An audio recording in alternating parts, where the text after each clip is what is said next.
When trash piles up, it doesn't just become an eyesore, it can become an issue of public health. And while the city of Huntington says it's been trying to clean up the problems for years for neighbors, it's still an uphill battle with some landlords and property owners. News Channel 3's Kelsey Soto talked with one woman who lives on the city's West End who thought that she would never see the trash get tossed, but that moment finally happened for her today after we called the city to get her some help.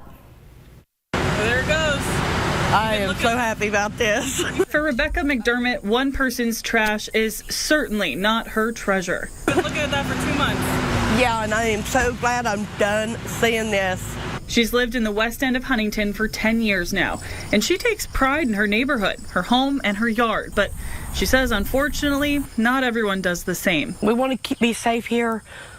We don't need this. We want to be safe in our homes. Have a good, safe area for our kids. This is not safe. McDermott says the problem started months ago when neighbors moved out of a nearby home and left behind all of this. The clutter growing each week, and along with it, danger. But the problem isn't just in this area.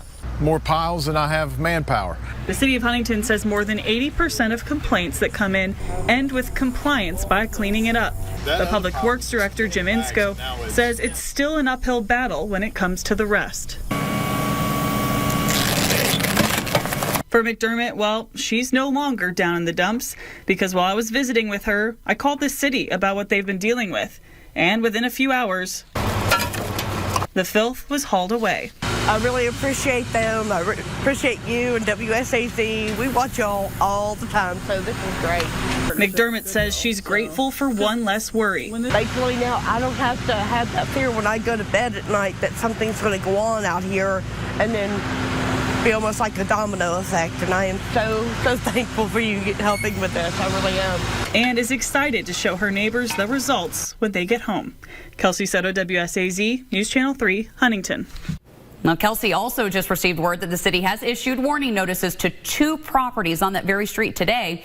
And tell us that holding property owners accountable can be a lengthy process, but they say it can't even really begin until you let them know that there is a problem. So if you need to file a complaint, you can always do that calling the Public Works Office at 304-696-5903, and we will have that listed for you on WSAZ.com.